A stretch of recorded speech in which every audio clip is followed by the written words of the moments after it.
Hey everybody, and welcome to the Atypical Life YouTube channel. I'm Josh. Today I'm not interviewing former Doctor Who people. Today I'm doing something a little different. So some people watching my videos will be in university, they may be in the creative sector, they may be looking around and thinking there's not too much light at the end of the tunnel. But today we're going to be speaking to someone who's in a similar boat to a lot of us, and has really made a start and has made strides towards having a career in this creative industry. I'm introducing Jack Clarke. Hello. Thank you, Josh. Thank you for introducing me. Yeah, so I'm Jack. I'm doing my postgraduate at the moment, an MA in production management, film and TV. Both me and Josh shared experiences on our undergrad together. We were doing media production. Yeah. Josh unfortunately had to leave to return to the wasteland that is Liverpool. But I stayed in a similar wasteland, which was University of Salford. Subsequently, I've just do a lot of work outside, anything I can do. I'm mainly a producer, really, with a passion for film and art content. Do photography as well, behind the scenes, generalized photography. Been featured in magazines, won an award quite recently for it. Yeah, do sound on set as well. Boom operating mainly, sound recordist, done some camera assistant work. Basically, if somebody says to me, we need a poo cleaner on set, they've got some elephant on set, let's get an elephant shit cleaner. Fuck it, I'll clean it. Anything to get on set, really, anything to get the experience. But yeah, no, it's great to be on it. So to begin all of this, I guess when I first met you and when we first met on our course, we didn't really have any footholds into this industry. We didn't really have contacts. We didn't have loads of experience. We've done a little bit here in college, here and there, right? How did you build yourself from there when I first met you? If you see what I'm asking. That's a big one. I suppose it's one of the main things is who you hang around. So I've been very fortunate in having mentors that are older than me, taking an interest in my career, my progression. One of my biggest mentors was Brett, who was a lecturer, but also a writer, director, producer himself. And he took an interest in me. He saw something in me at my age that he may have seen at his own age. Since then, I worked on his feature film that I'm still working on, 2 years strong. And it's just every day's something new, something different. I'm learning tons of stuff because I'm being given a different job every day almost. Some days it's just your camera assistant today, just picking up batteries, doing that. Some days you're rigging a light. Some days, you're doing the boom operating, which is quite a big thing. So you're learning pretty much everything, which is great. Because you find where you want to be. Everything works on a set, so you can have conversations with pretty much anybody that's a crew. Because you're talking to a sound guy at a bar or something in your networking situation, you go, oh yeah, I know what recorder you use, mate. I've used that myself, and it opens doors for you being able to talk like that. 100%. Really quickly, do we want to give Brett a quick shout out then? Serious Feather Productions, talk a bit about them really quickly. That's cool. So Serious Feather, they've been going since about 2005. I joined about 2 years ago. I started out mainly just doing production assistant stuff, but I've worked my way up to be a producer, and I'm quite key in the collaborative process now. I've got a foot in that door effectively. It's also I'm just as part of it as he is. We do some commercial stuff, but not at the moment. The main thing is getting our feature out the way, getting that done. Hopefully by the end of next year we'll get it done. We've got a lot of publicity at the moment. We recently released our new poster with some original artwork by Jude Rainwright. She's with the New Hope Mill. She's fantastic, great artist. Got a teaser released with some new shots. We've got a narration from an actress called Carolyn Chesworth. She's fantastic. We've just got a lot of fantastic people working on it. We've got links of 53-2, Simon Naylor, that guy there. Basically, it's like, it is a Manchester film. So let's get Manchester involved. Let's get it out there. Let's get it done. But we're doing some great stuff, and only greater stuff in the future. We love to have people on board in lesser roles. You can work your way up. We can't pay at the moment, but in the future, when we get funding opportunities, we hope to start paying for such opportunities for people. But it's been great at the moment. serious about it, yeah. And how important is it to get that first job through the door? You're talking about not being paid, but like getting future opportunities, right? How important is it to get that first bit in the door, you know? Yeah, no, it's massively important. And they'll tell you a lot in uni, like, oh, try and find experience, try and find this. But yeah. I don't think they push you to the right direction enough. You've kind of got to go on your own intuition and do it yourself to a degree. Yeah. Don't be put off if it's not paid. At the end of the day, you've got to think there's somebody in that position that's offering a job. They will have worked similar pathways to you, either with that they've either got there with somebody they knew, they've got there just through the grind, working hard. Yeah. Some have gotten a little bit lucky. There's a little bit of luck, but not a lot of it. You've really got to work hard to get there, to be honest. And we'd love to be paid, but you've got to do. If you're in a position in uni, I'd say you're more comfortable to take unpaid work than if you left uni and you have to then do work to obviously support yourself in terms of financially.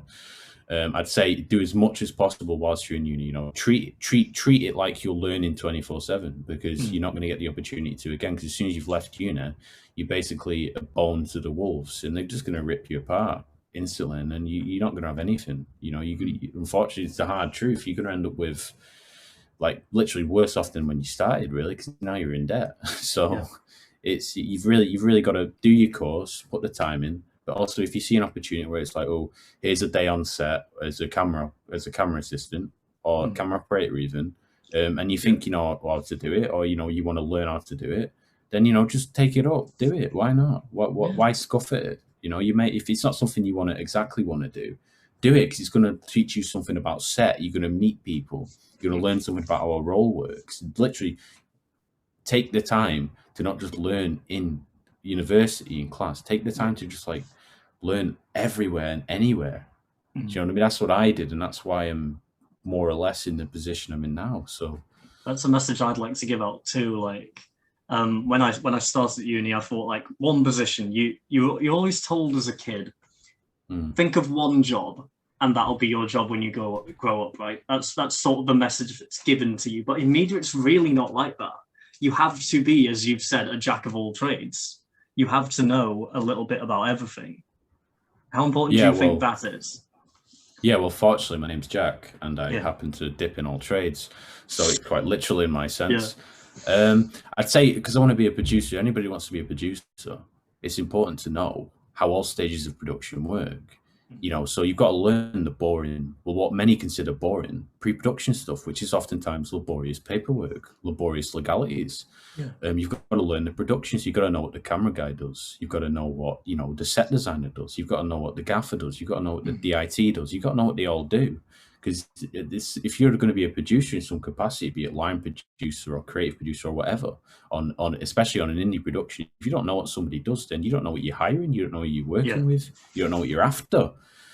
And it's just important to get experience, because even if you're doing something that you don't want to do on a set, you're still watching other people in their roles. You just being on the atmosphere of a set, even if you're just kind of watching, is a great learning experience if you're doing it properly, because you're seeing how people actually function. The illusions are broken, because you can see a final product on screen, and that's basically like fully polished, fully done, fully ready. But to see it in its conception, from even if you're there from the start, even from pre-production, to see it in its conception evolve over the life of its production, then you are really learning how a production is made. Even working on one production, like the production I've worked on, I've seen it from its conception. I've seen redrafts done. I've seen stuff that we've wrote and then we've got on set and we've gone, that doesn't work. What can we do? Rapid. Right, we've got to do that. Oh, that doesn't work. That light doesn't work. You're learning tons. You're learning tons that you can just apply to anything. For your future, your career, it's brilliant just to get down there and do anything. Don't scuff it. 100%. And I think it's important. You and I have been in these situations. How important it is to be on an actual set rather than just relying on how it looks in a classroom or how it looks in those parameters that university give you. I guess I think the experience that you get in university is valid. I think it's important. It's not always taught the best way. We can speak all day about that, but going on an actual set and seeing how rapid everything is, and the flow of things, and the mood of that set, and how many different people are there, etc. I think that is vital, because if you just go right into it, you're going to drown. Yeah, you'll drown without what do you call it, water wings. I don't know what the word would be, you know. Well, armbands, I guess you could say. You know, you yeah, no, you're completely right. Like we've said, it's not everything's contained within a classroom, and you know you can have mock exercises that are marked to industry standard, but you know you've got to get in there to know industry standard to know how it works. It's like a very complex machine. You can't just read the manual. You've got to have a go at it. To really understand it, to really see how it works, because what you're learning in class is, I'd say, only about 40% of the picture, if that even, to be honest. It's just literally any experience you can, because it's such a unique industry that no two experiences are the same, but there's a lot of transferable skills across it though. But yeah, no, I'd say any day on set, even if you're cleaning poo off the floor, if you're a poo wrangler, then it's still of value to you. So don't scoff at it at all. I wasn't, promise you. How else to put it? With the way that it's presented to us in education, I thought I'd ask someone else who's been on a course with me, has been in the similar education system. Do you think we learn enough about the boring bits when we're in there, or do you think they sort of glamorize it too much? Well, what do you mean by boring bits? Sorry. So I'm talking about paperwork. I'm talking about the legality and things like that. Do you feel like they inform us enough about that, or do you feel like they glamorize? I feel like a lot of people go in. Yeah, I think there's a double-edged sword here. I think a lot of students go in, and they kind of don't really fully know what the industry is. Yeah. They might like to consume films, they might like to watch TV, but to actually make it is a whole different story, really. And a lot of people going into uni, you know, I went into college, I was like, I want to be a director, I want to be dead cool. But I like the aesthetic of the director, but I didn't actually fully understand the job of the director at the time. I like the aesthetic of it, because the directors always have unique aesthetics that people can, you know, enjoy and find quite cool. And I think a lot of people are the same. You get it in uni as well. People go in and it's like, I'm a DOP, that's that. And I'm like, to be a DOP, pal, you've got to work your way up. You've got to be a camera assistant. You've got to be a camera operator. Then maybe you'll get opportunities along the side to be DOP, to bolster up your work. I think the boring stuff that you referred to, the like laborious sort of, I mean, even exhibiting a film is something that is not really like wider knowledge. There's not something I was taught. Once you make a film, what do you do with it? Just chuck it on YouTube? No, of course not. It dies. Internet's the place where it's like a graveyard for films. The internet, especially YouTube, for student films. Chuck it on there. It's like, you might as well write an obituary with it. But yeah, no, I think a lot of it, like the laborious stuff, you just really need to like be passionate about a project, I think. Yeah. So let's say, for example, you've got a short film that you want to conceive, then you start in the laborious stuff. You start in all that. You know, start work on it. So start the pre-production. And then, you know, take things as they come. So if you've got a location that somebody says you can't use that without some legal paperwork, then you come to the barrier of doing it. Yeah. Then you know how it's done. And then eventually you'll be able to pass it over to other people. Actually, you know, that's their job to do. Yeah. So, you know, you've tackle a short film. If you really want to do it and you've really got a passion for it, then start making a short film. Start doing a script, pass it around to people, get some feedback, keep writing it. And if it's something that you want to make, let's say it's 10, 5 minutes, whatever, start making it. Start doing the storyboards. Start doing all this. Start looking up. Just go, right, I want to film at Victoria Park. What do I need to film at Victoria Park? Can I just go down with a camera and crew, or do I need somebody to sign it off on permission? Then you learn how it's done. It's the best way to do it, I think. Oh yeah, repetition is key. I also think, this is only a point. It's not really relating to what we've just said, but in our industry, I really think you have to really want it, because, as you mentioned before, you don't become rich in this industry, really, not very often. So you'll find in a lot of other industries and a lot of other walks of life, you'll find people who don't want to be there. You'll find people who are doing it to look good. I don't think you get that as much in media just because of how you have to really want to be there to be there, you know? No, I understand what you're saying, and it's a beast I've had to tackle, unfortunately, a lot. To put it bluntly, there's a lot of dead weight that are going into, that are trying to go into industry, or that are maybe going into industry, be it film, TV, independent. Independent is not nearly as high as it could be in Manchester, for the sole reason I think is because a lot of people don't really want to do it.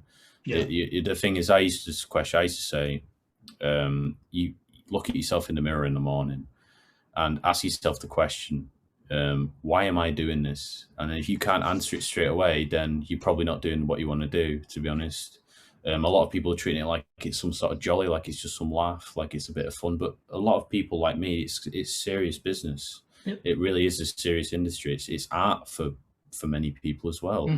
And you don't have to turn up to set and have a laugh. Of course, well, you can have fun. I'm not saying it's boring or like it's horrible, but you can have fun. But it's a serious job.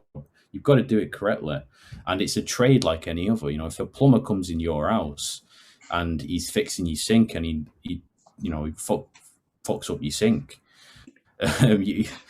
you're gonna have a go at him. But, there's a sort of double standard to a degree, if I'm using the word correctly, is that I find a lot of students, it's like they'll muck up a shot and they'll just go, oh, well, we'll try it again. I'm like, if a plumber came to your house and he mucked up your sink, you'd have a good go at him. And I think it should be treated with the same seriousness, this industry and these trades.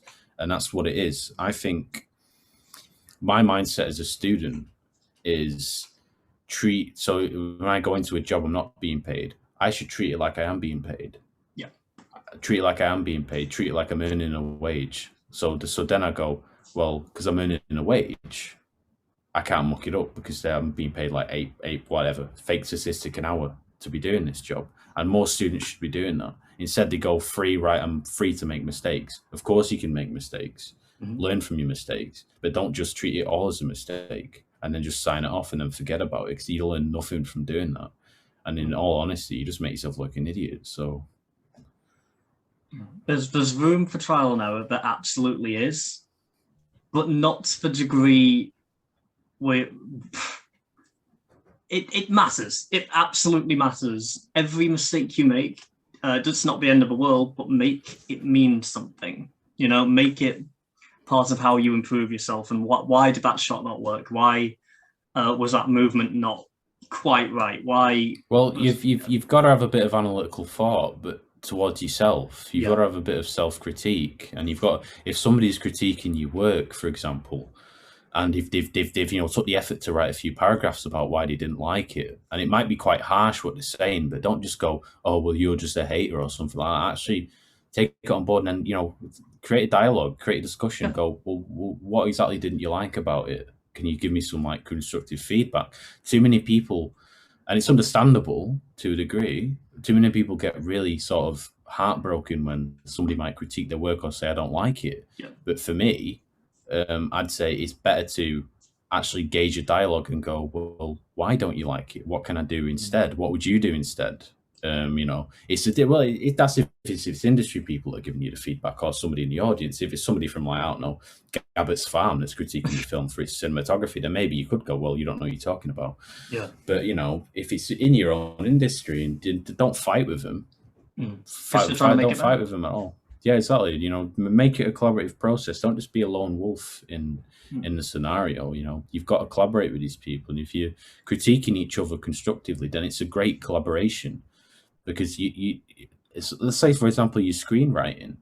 I'd say if you want to be a screenwriter, you want to get yourself a decent collaborator that you can bounce ideas off each other. Because if it's just you in your head, then eventually you're going to go, and you're going to be really attached to the project, of course, because especially if you're doing a personal script, and if you're bouncing it around to strangers, then you are going to get heartbroken. You might even ditch the script. You might even just ditch it entirely, and that would be a great shame usually. So you need to take critique on board. You need to find somebody that you're comfortable with just bouncing it off, and that you will critique each other, and then move forward with that. That's exactly it's you should always look to improve yourself. In my view, anyway. Like when I started these off, I wasn't using I wasn't using a microphone. My webcam was absolutely awful. I'm actually on a new webcam at the minute, which has greatly improved it. But if I didn't listen when I showed it to certain friends, I would have never improved. I would have never seen the issue in it, really. I would have never seen the problem. And I feel like everyone should approach their work like that. There's nothing wrong with something having room for improvement. In fact, if it has no room for improvement, it doesn't exist. It doesn't exist. No, I totally agree. I mean, every day is a learning day, and you've got to treat it like that. Really, you're never going to be, an expert in your field because your field's ever changing, especially this industry.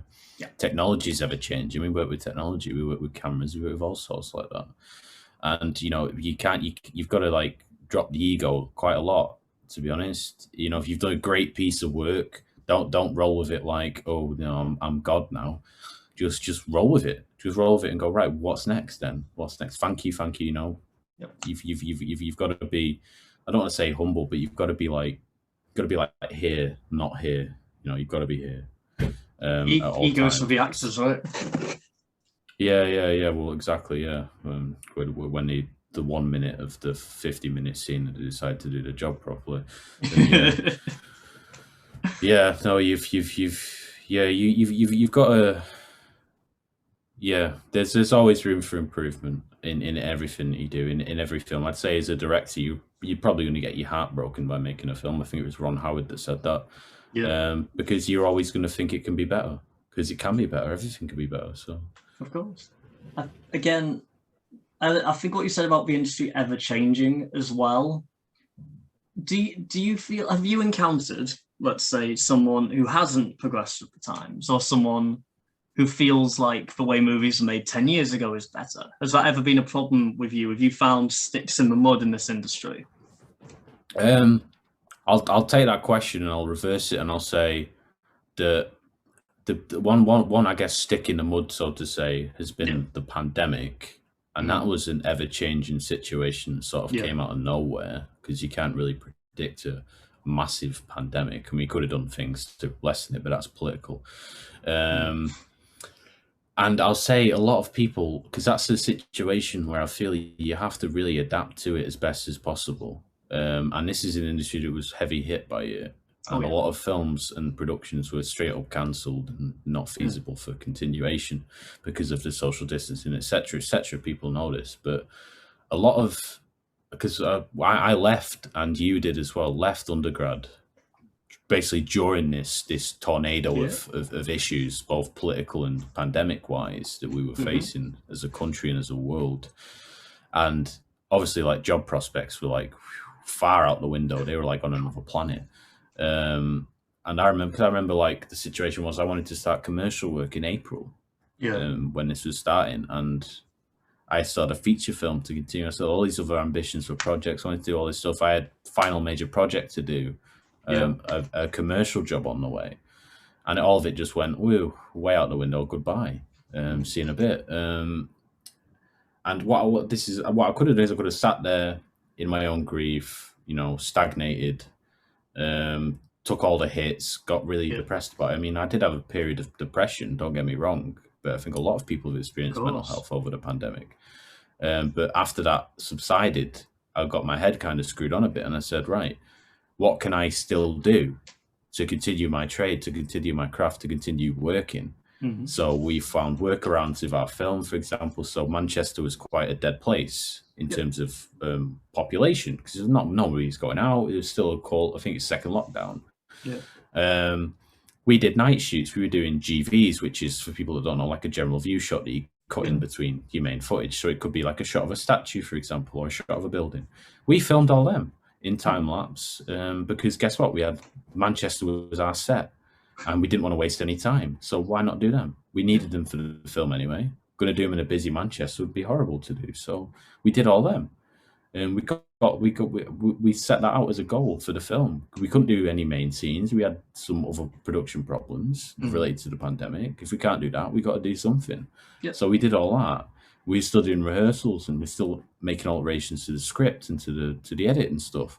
And I was continuing my photography. My photography's like skyrocketed in terms of my skill, how I feel comfortable doing it, and my actual work. I'll absolutely come to your photography in just a second, but just to say very quickly, from a lot of people who I've been speaking with, there's a couple of production companies in Liverpool I know about, they're really cool, but they said that this pandemic has been somewhat of a plus to them, because they'd have never taken pre-production as seriously as they have had the pandemic not been there. The amount of preparation they've been able to do and has been incredible. And then when they've finally gone to film, nothing has not as much has gone wrong. It's gone almost perfectly because of that much planning time.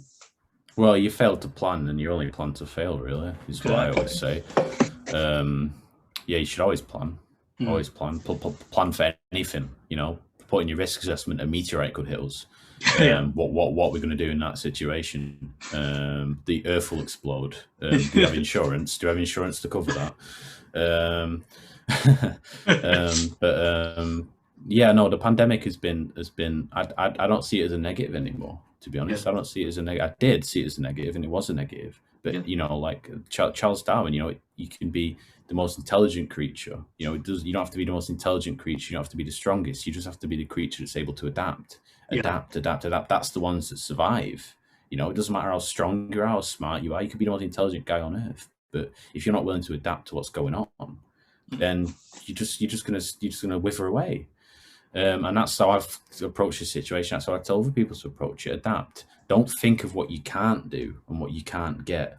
Think of what you have and what you can do with it and what you can get. Yeah. So, people were making films at home in lockdown. I did a couple of shots at home in lockdown, and they actually were well received. They did quite well.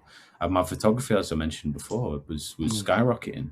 I just went outside to public places, did nature shots. I wanted to do portrait shots of people, but I thought, well, I can't do it, so I'll just go do something else instead. And I've increased my photography, and I've done stuff that I thought I would never have done that before in the abstract world of photography. And I've done my self-portraits that was featured in a magazine. Or a philosophy magazine. It was a featured piece. It did quite well, and I won an award recently with my photography society just for my contributions to it, and my engagement and stuff. So if the pandemic comes, and we might even be in another lockdown, we never know. That's the thing, we never know. So you've got to go right. Absorb it. Take a minute, step back, take a day or two a week to absorb the situation, and then think, and then go, right, what can I do? What can I do? Because I can't do this. What can I do instead? Or how can I adapt this for this? And then you'll move forward. It's really upsetting, and it's been really sad to see so many students or my own peers that have just stagnated and given up. Effectively, they've given up. They've just gone and got normal jobs. They've not pursued their career anymore. They've just given up because the pandemic's been too much, and it's just really sad to see, because I've been in the worst situations of poverty and joblessness, and I've still managed to try and strive to continue. And you've really got to do it. You've got to have the hope and belief and the adaptation to do it, and I'd like to see myself as an example of that, because I'm not come from it. I've not got any luxury or any rich background. I'm ridiculously working class. Do you know what I mean? And it's like, I do all this work for free. I've just continued to do it, and now I'm actually getting paid work. I've got a possible opportunity at the BBC that I can't mention, but that's something coming up in the next month. So I'm only getting further opportunities, and that's because I've not given up, no matter what. That's exactly it. But I think you'll agree a lot of that is down to mentality. That's not a resources thing. That's not a opportunities thing. I generally think if you've got your head screwed on right, you can go anywhere with it.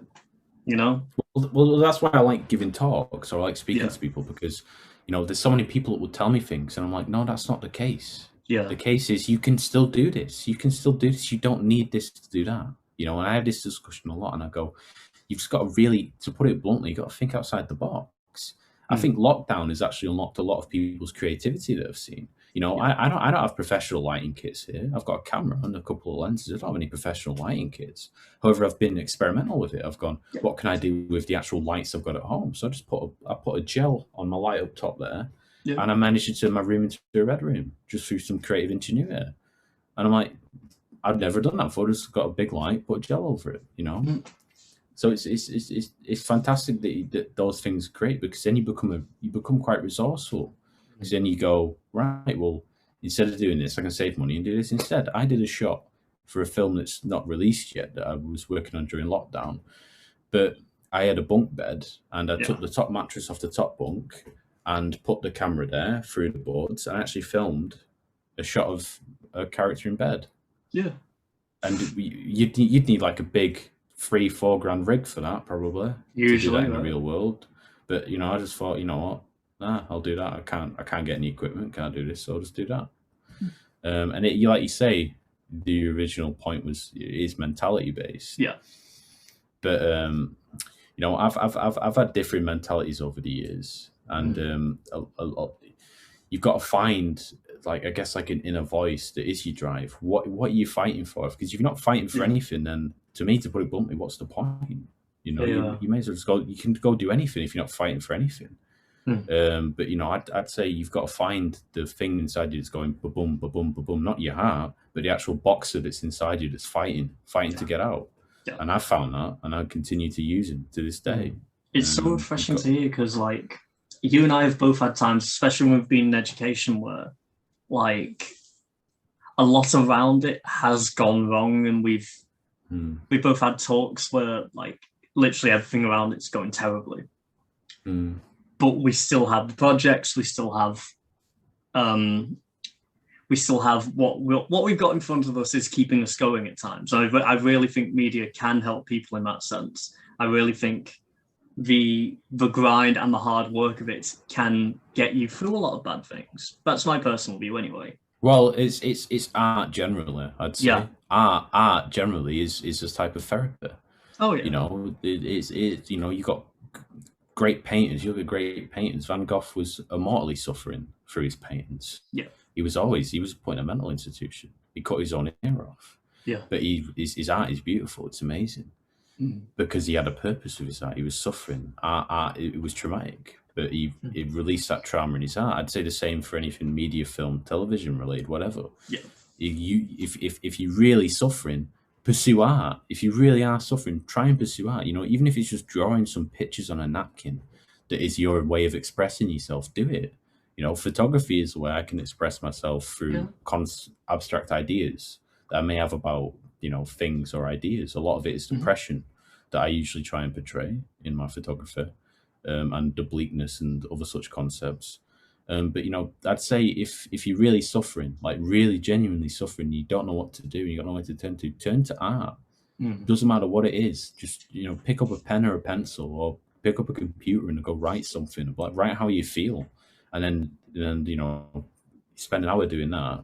You'll find you for 1,000 words, and you go, "Can I turn this into a script then?" There we are. So there you go. That's what you got to do. Yeah, and there's where do we even go from? Like, a lot of people in the media industry, will tell you there was a moment that made them decide this is for them. This is what they want to do. This is how nothing else would fulfill them in this way. Did you have that moment? Because, again, I don't know if you'd had that moment yet when I first met you. You call it the epiphany, I suppose, would be. I suppose from an early age, I always liked different films. I didn't really like what was portrayed to me in the mainstream. I watched a lot of older films. I had that luxury to be able to do that. I was quite fortunate. Same. A bit later, I was fortunate to be exposed to books and to be able to read. And I've read a lot of great authors, a lot of great philosophy that is very enlightening, very enriching, and teaches you a lot about life, humanity, just everything around it, really. Anthropology, to put it into a condensed term. But to me, there was two moments. There's moments as a child where I watched a film called They Live, which was a sci-fi film by John Carpenter, which starred Roddy Piper. a wrestler. Yeah. Interestingly. And I watched that as a kid. I had no clue what the film was, no clue what the film was called, but I knew it had Roddy Piper in it, and I thought, that's cool. I like wrestling. I'm a kid. And I watched it. I'm like, bloody hell, I've never seen a film like this before. This is amazing. Because I was just exposed to cartoons and like mainstream stuff back then. And it kind of stuck with me in my brain. I'm like, what was that film? That was so good, that film. And I started watching his other stuff. I'm like, I watched like The Thing and all this sort of stuff. And that kind of was where I went, I really like film because of what it can do and how it can stick in your mind like that and how it can actually convey a message. And I suppose the second one was just being able to actually work with people that they live and breathe it. So then you have to live and breathe it as well. And now I do pretty much live and breathe it, to be honest with you. It is all I live and breathe. There's nary a moment where I'm not working or thinking about the current project, the next project, how I can contribute. Yeah, I've got people messaging me all the time, just like, oh, we've got these dates here. Can you come for free? And my mind's going like, like Matrix, like that, with all this stuff that's going on. I'm like, I've got to be like omnipotent to a degree, just to kind of know and be aware. In the role of a producer, you've got to kind of know a little bit of everything, be aware of a little bit of everything. So I'm always on the ball, on the clock. But I'd say when we were on our undergrad, it wasn't the greatest. No. The peers weren't the greatest. They weren't that motivated. They weren't there for any reason, really, to put it bluntly. And the teaching wasn't to the standard that was expected. But that was that's university, I'd say, in general, to be honest, unfortunately. And I'd say I've been lucky to get a mentor that's actually managed to literally take me like I'm a bowling ball and throw me down the alley, and I've hit every pin on the way. So yeah, that was my epiphany, being able to work with actual people and just be exposed to the world of independent film and not just like student stuff. I've worked so much outside of it and met so many great people that just taken an interest, and I've taken an interest in them, and we've just worked and rolled with it, and it's been great. It's only ever great. So that experience for me was really odd. So when I first met you, I was coming to a city I hardly knew. I was doing that journey quite regularly. I had done bits and pieces of media. I'd literally done it at college level, though, It was all so new. So learning on the job at that time was paramount. There was a lot to do, and we did get little bits of opportunities here and there. Me and you were around the Salford area. We got bits here and there, but I don't think we got enough in terms of hands-on stuff. I don't know how you feel about that. Yeah, no, I'd say it's one of them things where if you're really into it and you know you want to do it, and you really, really know what you want to do, and you're already starting to breathe it, because at the end of the day, this is my view. It is not just a job. A 9 to 5. It's not just some like little trade, some little thing where you pick and choose. It is a lifestyle. It is a lifestyle in itself, because think of the hours that you're going to be working. Think of the jobs that you're going to get in frequently. Think of the level of commitment and skill that you need for it.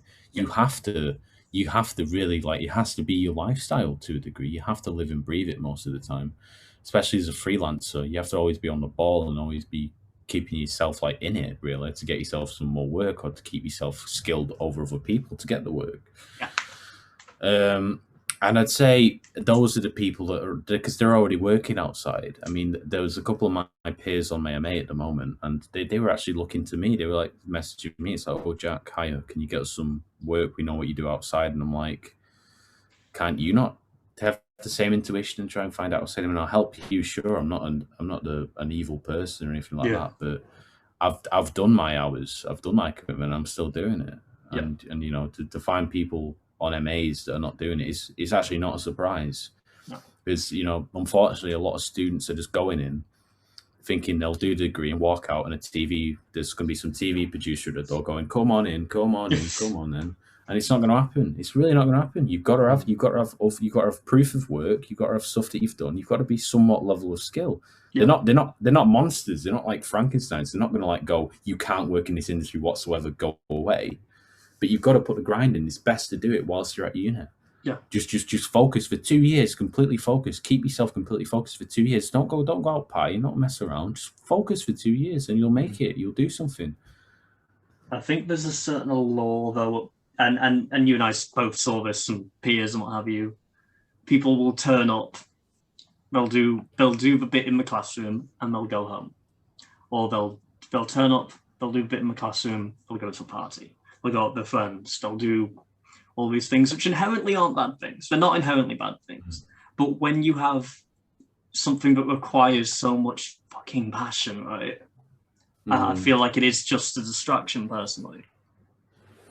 Well, I mean, a lot of people go to uni for the lifestyle. Yeah. And you know, the unis will accept a lot of people just based on if they can get funding. Because I've seen, you know, in our undergrad, there was people there that didn't really have the prior qualifications to be there. Yeah. Let's be brutally honest.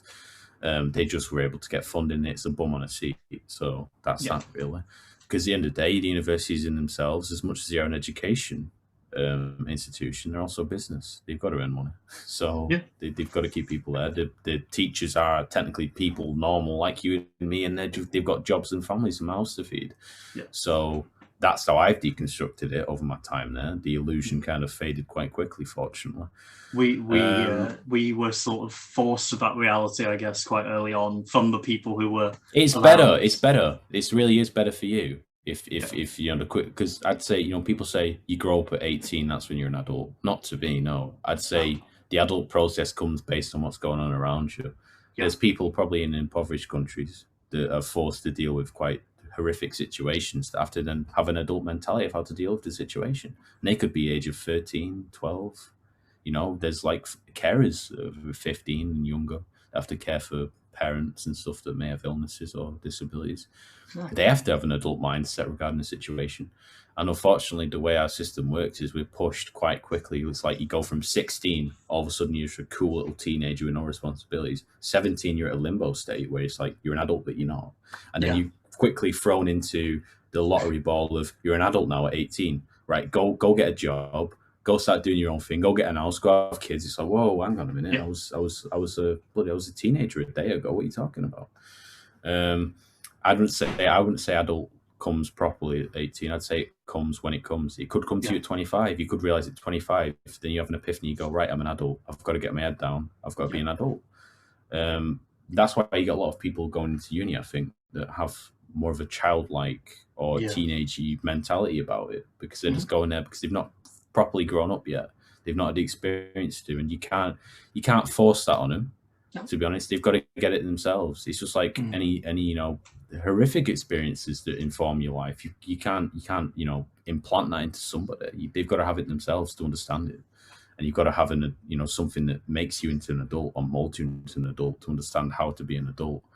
So it's interesting to discuss that sort of thing, in my opinion.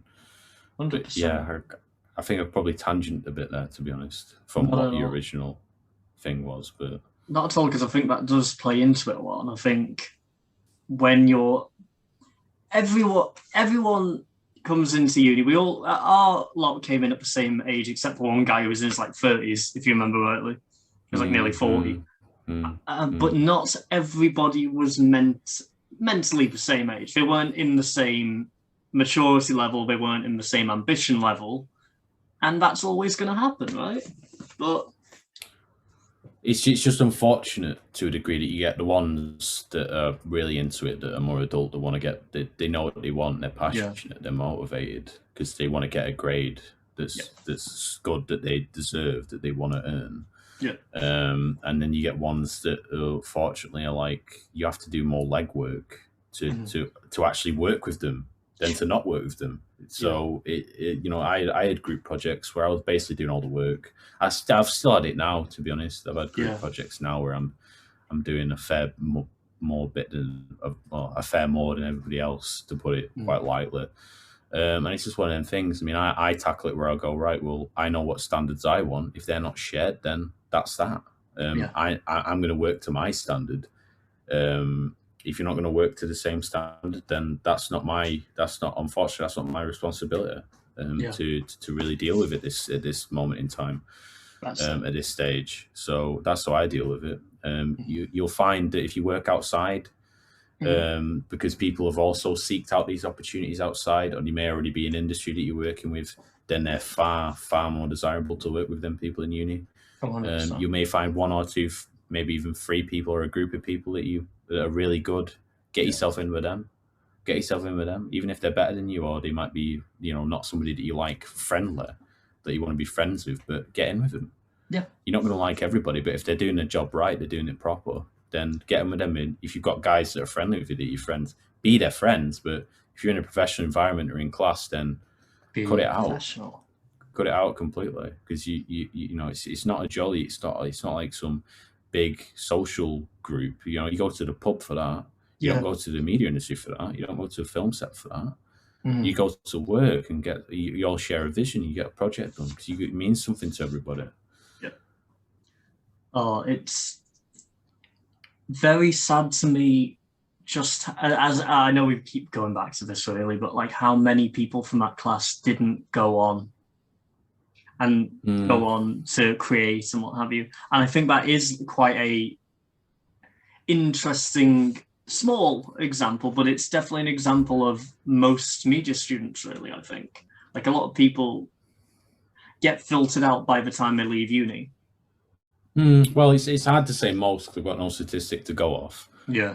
To be honest, and I don't know most media students across the country or across the world, but from everyone I've encountered and through stories I know through the grapevine of people I've encountered, which is a lot of stories, it does seem to be quite a pattern where it's, a lot of students go there, they're leaving with a degree and they're not really getting a job in their industry that they've worked hard for a degree for. And you kind of look at them quite puzzled, like, well, what was the point of going to university then, I'd say? Because I've seen people that have gone to university and they now work at a call center and they've got a degree in like theoretical physics or something, for example, or something science-based or humanities-based. And I'm like, did you really need to go to university for 2 to 3 years? That's or could you've just started at a call center and now by this time now, you would have probably been like some sort of managerial position or something higher. So you would have been on more money.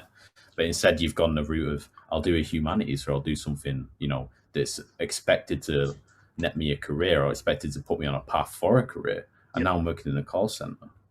Circumstantially, the circumstances are always different. I'm more so generalizing a bit here.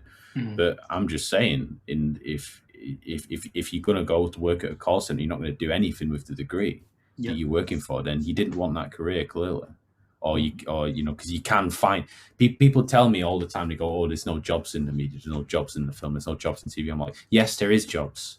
Yes, there is jobs. You've got to work your ass off to get it, though. You really have. Because there's so much competition.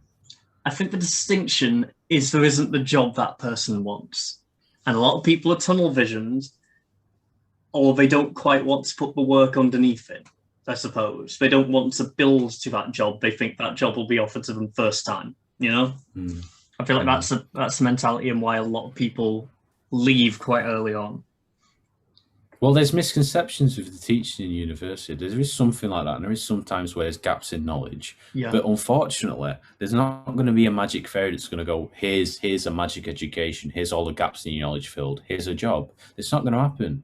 I'm a complete realist, and sometimes it can branch on pessimism, but unfortunately, it's just the way we live. If you want something, you want to get a job and you can't get it, like it's not a walk-out industry, It is a tough. You've got to be on your feet all the time. You've got to be willing to deal with people that might not be somebody you want to be friends with. Might be nasty people.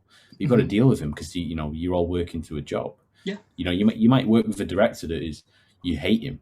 He's completely horrible. He's like Stanley Kubrick, where he's just like, right, we've got to do this 70 times, then I'm happy. But if he's going to get, if that's going to be a fantastic product at the end of it, a fantastic film, and something you can benefit from and learn from. And then, obviously, like, then if you don't want to apply the same practices, by all means, don't. But, why would you not work on it? You've got to work so hard. It's unreal how hard you have to work sometimes, but it's also very real how hard you have to work. But because if you just want a walk-in job, like something where you can bang a CV off to and get a reply and get an interview, then don't pursue this industry. Don't pursue it at all. Go do something else. I'm telling you, go do something else. If you just want to have fun, you want to have a bit of a laugh, want to have some social game, want to earn like a steady paycheck, go work at Starbucks. I'm sorry to say it right now, but go work at Starbucks or something, because this is not what that industry is. You know, if you want to be on the leagues of Martin Scorsese, them sort of, you know, the sort of films he produces, or, you know, you want to be in the leagues of, I don't know, I watched something called Time, I think it was called, quite recently, which was a prison drama with Sean Bean and Stephen Graham. If you want to be on that level, then you can't have that mentality. Yeah. You can't be constantly thinking about the money. You got to be thinking about the project and yourself and that, and what you can add to it. Yeah, to be honest, I mean, I'm very art-minded, and I do view it as more than just some entertainment. Yeah. But you know, there is an art to it. The writers and directors. There's a meaning behind what they've written. Yeah. I'd say about 80% of the time. You know, it's not just some business venture that you're all taking part in. Yeah. And it's such a misconception that people are going into uni with, where it's like, I really love watching films. I want to go make the next Avengers film. That is so unlikely to happen until you're about 30, probably. When you've done the rounds around smaller films, you got to work on smaller films like student projects. Then you've got to work on smaller indie stuff that you might not be paid for, but you're doing a lot of work for. Yeah. Then you'll learn doing that, right? And then you might get a job in TV or something, doing like something like a logger or a production assistant or a runner, for example, which is, to be honest, not the most glamorous role, but it's got to be done. Yeah. And then you might get more opportunities through that for people that have met you, and if they see you working hard, they'll give you opportunities. And then when you're 30 and you're, I don't know, a bang up cinematographer of his own video production company, then you might get work on the Avengers. Then you might get something like that. But at the end of the day, you shouldn't go in expecting that. You shouldn't go in expecting big money, because it's not going to happen. No. It's that side. It's not going to happen. I think the best thing we were ever told, and it was by Brett, who we've mentioned already when he was teaching us, was he basically just said what you did. Don't go in with the illusion that you're going to be a millionaire.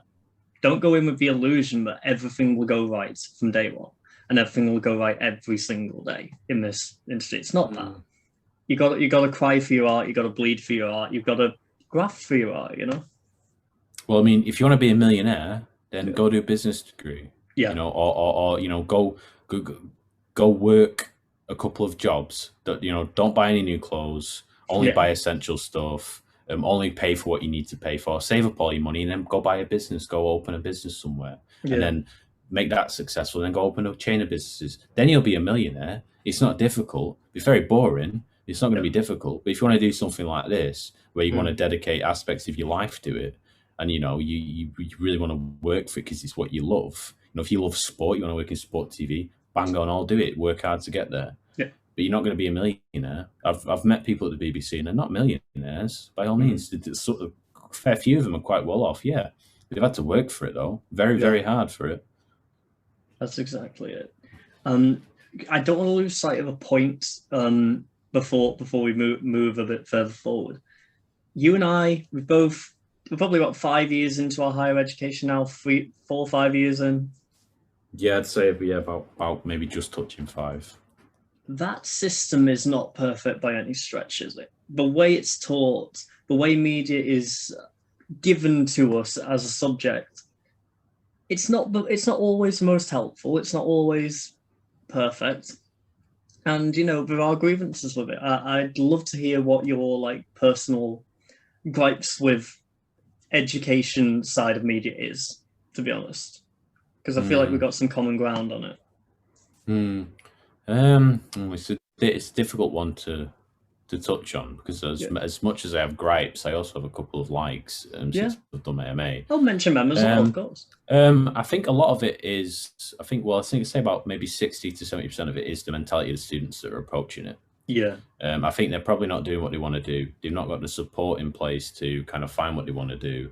Yeah. And they're maybe a bit anxious about maybe trying to pursue something else, because you know, like there's too much like superiority involved about making a decision and whatnot. And I'd say that there is a degree of like teaching that may not be up to standard. Like, i.e., if you want help, then there are a lot of lecturers that won't respond to you, or that will respond to you very, very late.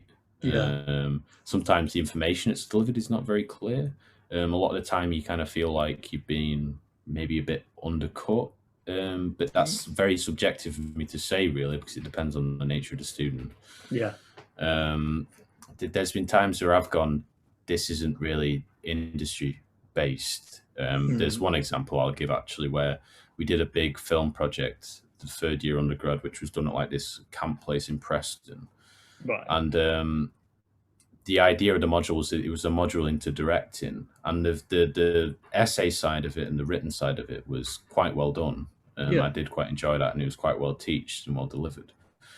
But in the actual practical project, they made us do a film, which was a horror film. And the film had 10 directors, so a director per scene in the film. So right off the bat, you go, right, no feasible project would have 10 directors, but you're saying that it's marked to industry standard. That's a bit, because that's not an industry practice in way, shape or form. And then the argument was, well, it's a mock exercise. And I go, but you're marking it to industry standard, surely. And I've spoken to people that are in industry and they've gone, that sounds a bit ridiculous. Or it sounds like some experimental piece, which it wasn't. And it was just, there's loads and loads to say about it, but it's a tragedy, and there's a reason why I've not seen the final piece, because it was uneditable. So, How was that graded then, if you don't mind my asking?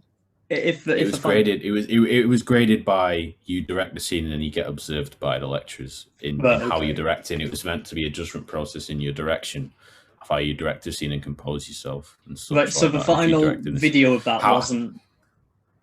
Well, the final product of the film is meant to be a short film that was finally like edited and all this stuff. And it was honestly, I'm brushing over it quite a lot. But the core problem was 10 directors on a film for me, because I'm going, that's not industry practice. That's ridiculous.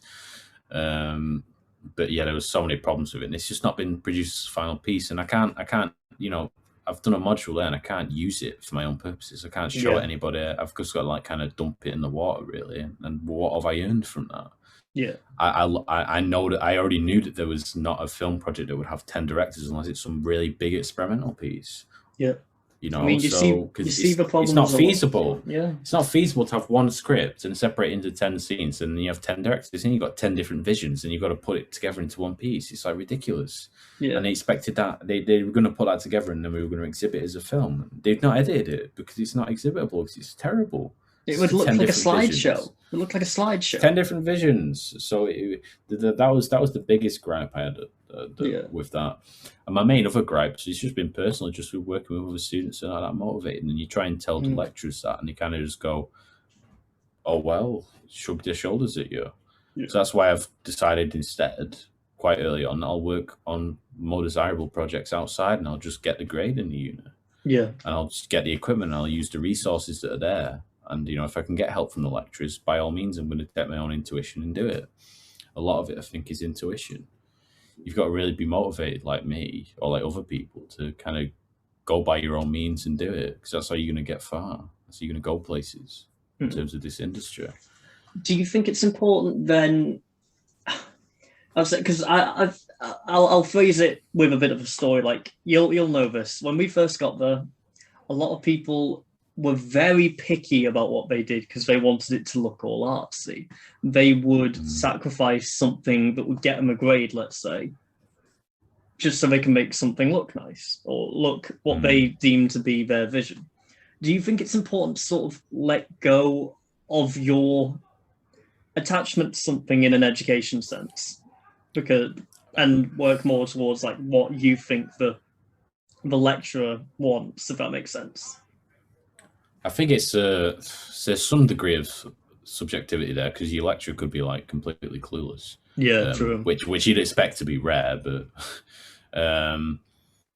I'd say don't be too precious about it in general.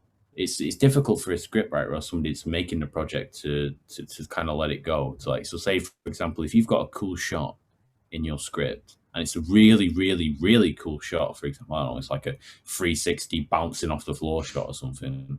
You got the actor parachuting with the camera on his head, whatever.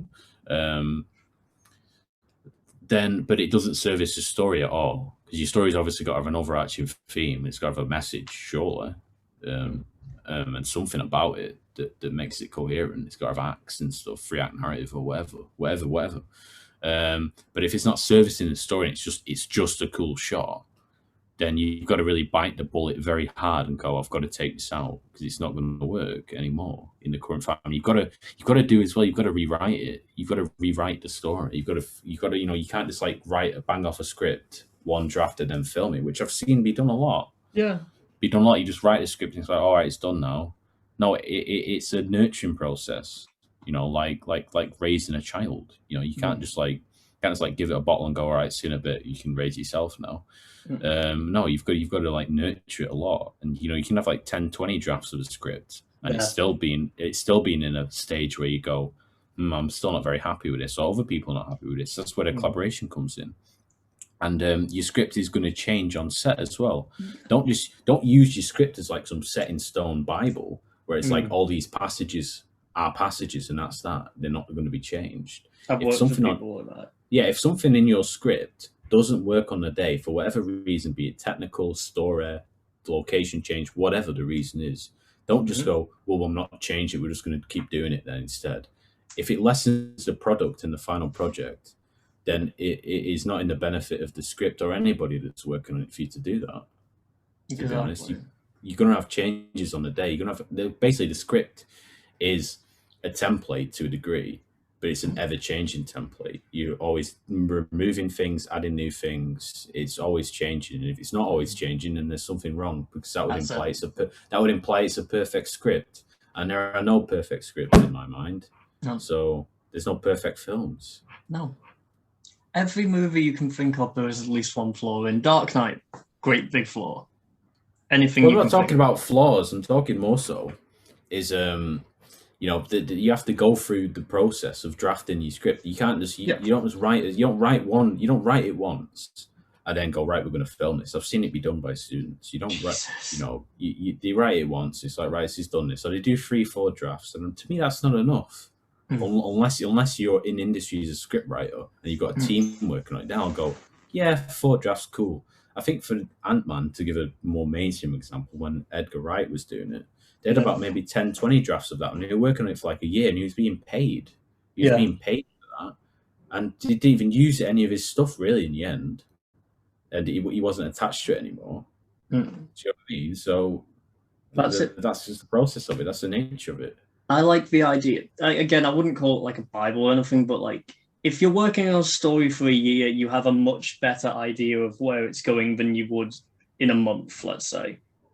Well, there's no rush. People like to, but I suppose that's part and parcel of the uni because they have a deadline to meet. So you have to have some degree of rushing, which means, unfortunately, your project's not going to be as good unless you're all experts or you're all extremely skilled, where it's like you can bang off a script in a day and it'd be perfect. But when you've got to meet a deadline like that, when you're in the nurturing stages of production, it can be harmful. But you've got to put the work in, and it's difficult with creative pursuits like script writing because the script writer can be really on it for a week and have like pump out loads and loads and loads of stuff, but then have no juices for a month. Yeah, it's really difficult to kind of balance it. There's no right way to do it. It's creativity. It's creativity. It's an engine room that gains steam and then quickly runs out of it at the same time. This is why you got to have good collaborators and people who can kind of, if you're a creative person, you are the person conceiving the creativity, then you've got to have people around you that can kind of bolster you up and like bounce you like walls that can like bounce back and forth off if you're the script writer. That's exactly. You need a process, more or less. You need a process. It can't just be bang it out once, rush it, let's get it filmed. You need a process. If you've not got the shot, if you're missing a shot, you've not got the shot. Fucking don't just go, oh well, we'll leave it. We can miss that one off. No, because the shot was there for a reason, surely. And if you're just going to go miss it off and tick it off, then you're going to harm the final product. And I've seen it done so many times on productions I've been on with students where they're just like, right, here's a list of shots. Oh well, we've not got a lot of time. We want to break for lunch. No. You shoot through lunch and then you get the shot. Right, give your actors a lunch, right, and give somebody I don't know that might need a lunch for medical reasons or whatever. But if you've got a shot and you're going behind, work through lunch. I'd do it. Yeah, you work until it's done, and you get the product. and then you'll get a film that's above a student film, because that's surely what you want. To me, if I made a film and they said this is a student film, I'd take it as an insult. That means it's only to a degree of this quality, which is typically not very good. So, what you want on a production day is they're always fluid. They're always fluid. Have you ever been on a production day where like the itinerary is perfect to what happens in the day? It's never going to be, because you could get there and the weather was predicted as sunshine, and now it's raining with thunderstorms and there's a dragon in the sky, and you could never really. You can obviously check BBC weather and other such stuff, but the weather is the weather. Yeah. You can't just go right, stop, change. You can't do that. It's just that. So then you've got to either stop shooting for the day and go, right, if this is unworkable weather, it doesn't work for the narrative, then we're gonna have to go home and shoot another day, then, aren't we? Yeah. Or you go, what can we shoot where this works? What can we shoot safely? What can we shoot like this? And then you do workarounds. And I see it too many times where you get there and you go, oh, it's beating sunshine. We really needed it to be cloudy because it works for the mood that we're going for, or better for the lighting, so the camera guy can get good lighting. Yeah. And then you kind of just go, well, it's a student project. We've got a deadline next week. Let's just shoot it. Unfortunately, they've got the deadline, right? Yeah. So I understand why, but it's not going to help your product to do that. Your project, your film, it's not going to help you to do that. It's only going to hinder it. And it does understand it. I understand the whole thing, but it does bug me when I see of course. That. It really bug me. It sets itself up for. It's an environment where you can never maximize the potential of what you've got. Even if the script is incredible, even if your concept is amazing, you cannot produce something that you're going to be proud of in that time span, I don't think. Then I guess that's not the point of it. It's kind of like an audition, really. What you can do in uni is sort of an audition, see if you can grasp it. Well, you want it on a show reel. If you're doing film production, you want to produce like a decent film that can be successful in a crowdfunder, that can hopefully go through a festival circuit on its own, and hopefully win you an award of some kind, or even be nominated for one.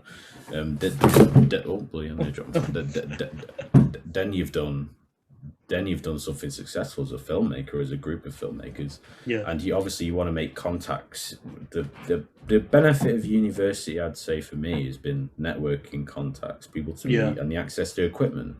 So if you're not using them 24/7 to your advantage, then I'd say you're getting a very lesser advantage of university, because they're all there for access. Like, I used to go in the library all the time before the pandemic. I basically lived in the library. You know, they had a bed ready for me and everything. I was like top guest, presidential suite. So all right, come in.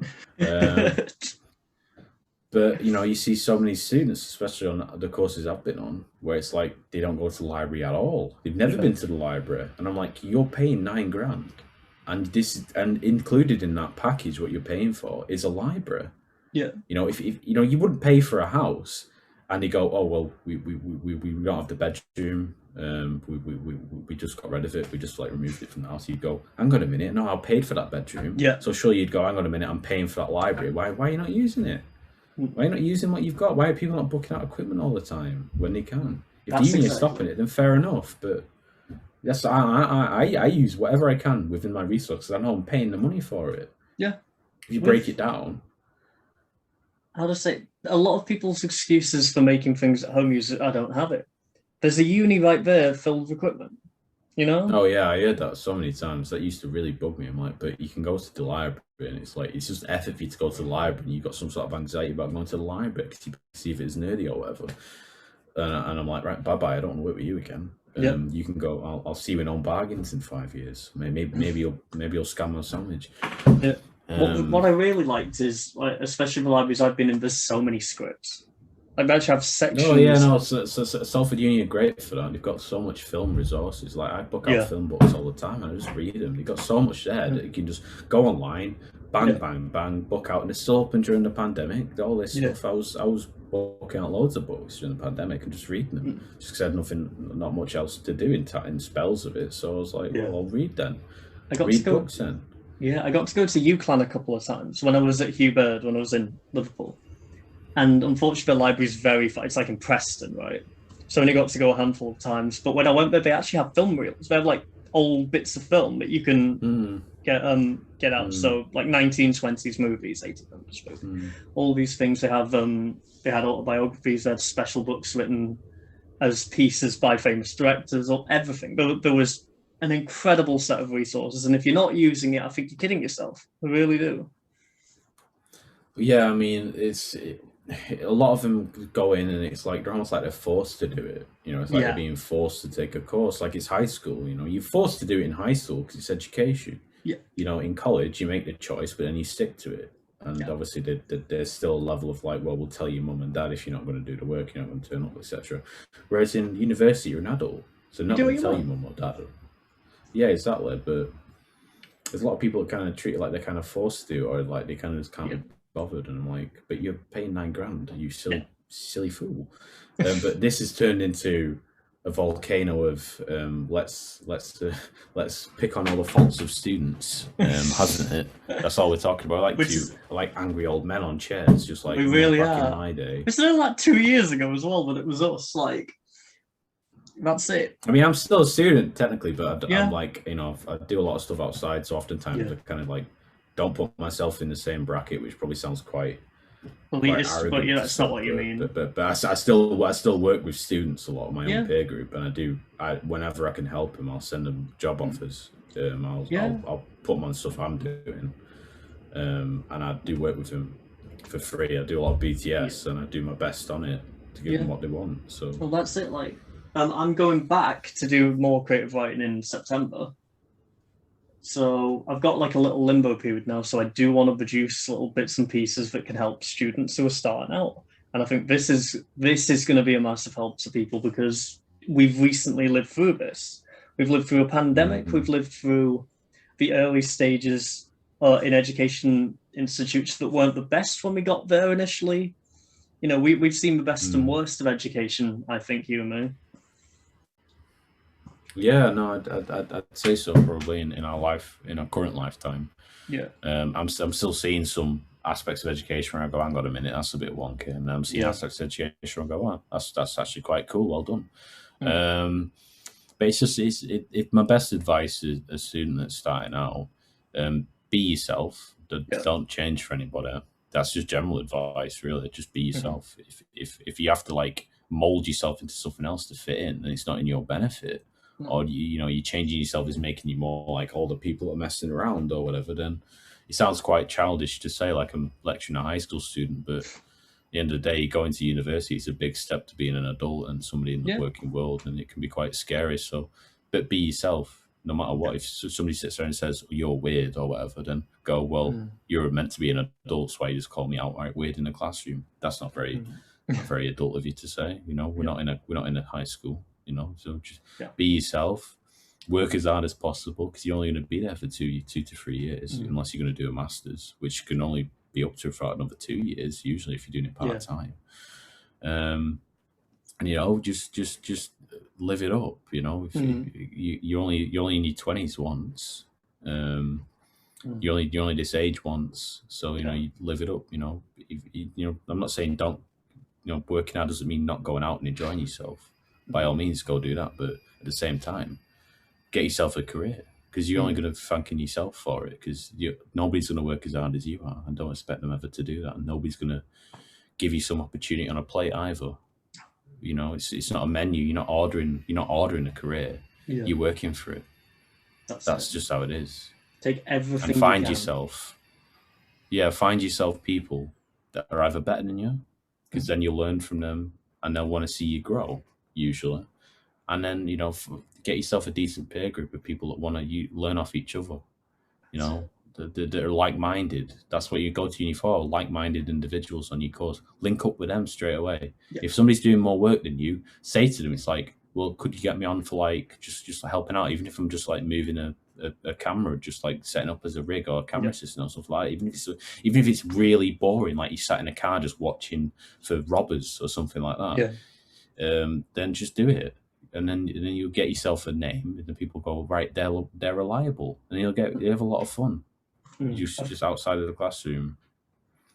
I think the biggest thing to really like highlight is it's not going to be a day one success, especially not in uni. Like, you're not going to get the skills you need straight away. You're not going to learn everything you want to learn straight away. You're not going to get the opportunities straight away.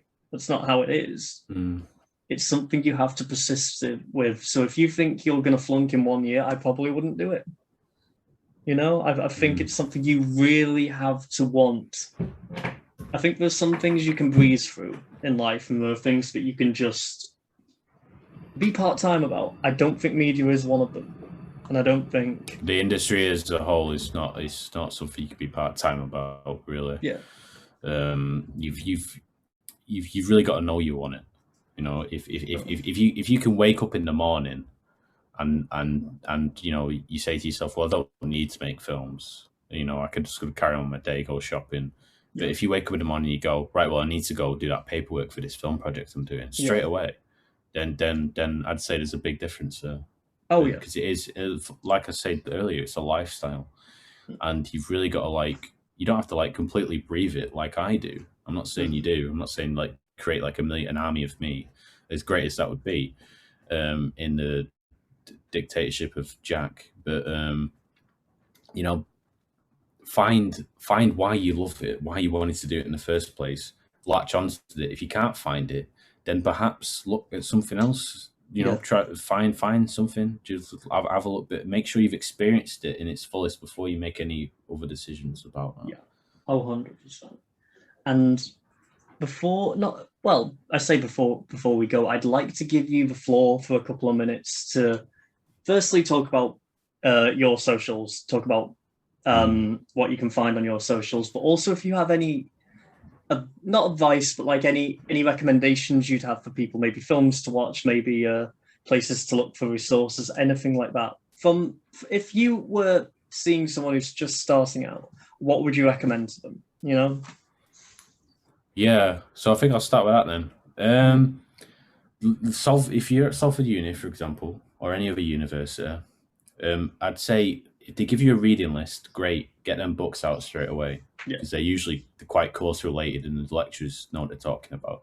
If not, there's a plethora of great books out there. Just trying to think off the top of my head, there was In the Blink of an Eye, Walter Murch. Any aspiring editors, it's great to read that. Even if you're not an editor, it's good to get into the mindset of an editor, because it's more than just knowing how to edit technically. It's a lot more to it, than that. There was a book. I'm actually looking at my case now. There's a book that I read called The Guerrilla Filmmaker's Handbook. A lot of people know about it, but it's a giant book about this size.